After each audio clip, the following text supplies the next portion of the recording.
nami. Mata na pud siya. Mata na pud siya. Si Papa mga panimata.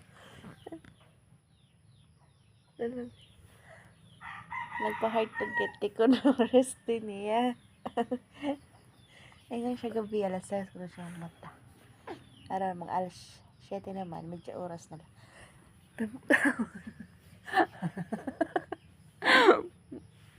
Pa-heart to get. Pukaw. Pa-heart to get ang mata.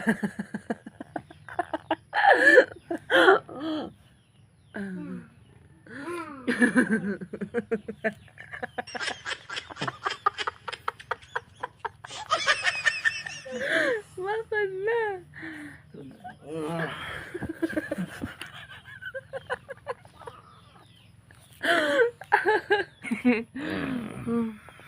Ang kala sa mata na ka. Ang kala siya din na. Bako na part to get to. Ang katagon mo.